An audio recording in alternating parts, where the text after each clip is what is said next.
Alors, le message collectif que nous amènent les énergies de l'équinoxe du printemps, ça va déménager. Accrochons-nous, ça y est, c'est le moment.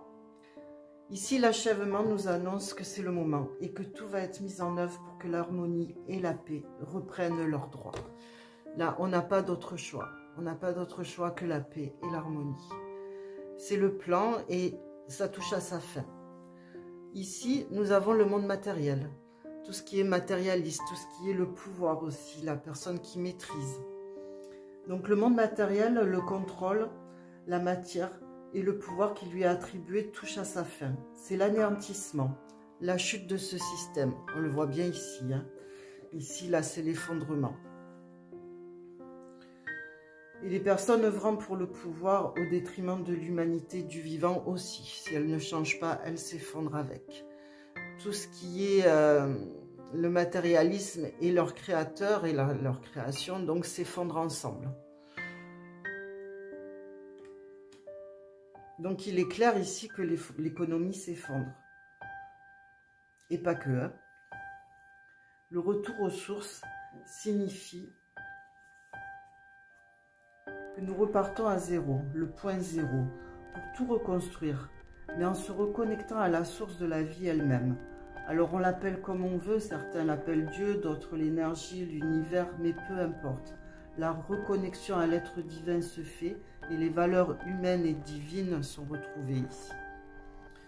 Le lâcher-prise, ici nous avons le lâcher-prise sur l'ancien monde et l'acceptation des nouvelles énergies vont permettre de reconstruire une nouvelle réalité. Alors oui, effectivement, il va y avoir un passage difficile. Ici, on ne le cache pas, hein, ça ne va pas être facile. Il faut prévoir. Hein, on se moque des survivalistes, on se moque. Beaucoup de gens tournent à la dérision de tout ce que beaucoup prédisent ou en termes justement de survivalisme. Alors que penser de toutes ces personnes qui font construire des bunkers actuellement? Alors, simplement, la seule différence, c'est qu'il y a ceux qui ont les moyens et ceux qui ne les ont pas. C'est toujours pareil. Donc, on est vraiment dans ce monde-là. Mais en fait, la pensée est la même pour les deux. Sauf qu'il y en a qui sont les acteurs de certaines choses. Et nous allons devoir retourner à l'essentiel. Nous allons devoir retourner à mettre l'humain, la vie, pas que l'humain, hein, les animaux, la nature, le respect du vivant dans sa totalité, en priorité. Et ceux qui ne seront pas dans cette dynamique-là, malheureusement, ne pourront pas accepter de vivre dans un monde où tout change, où les codes changent et où plus personne n'a le pouvoir sur autrui. Ça va être très difficile pour les personnes qui ne veulent pas changer, effectivement. Mais il suffit d'un instant pour prendre conscience, échanger, se préparer, lâcher prise sur le matériel, revenir à des choses simples, c'est faisable pour tout le monde. En tout cas, ça s'accélère et il se pourrait bien que cet effondrement commence cette année. De toute façon, le système s'effondre, ça c'est sûr, on ne pourra pas y échapper. Qu'on le veuille ou pas, qu'on l'accepte ou pas, c'est ce qui va se passer.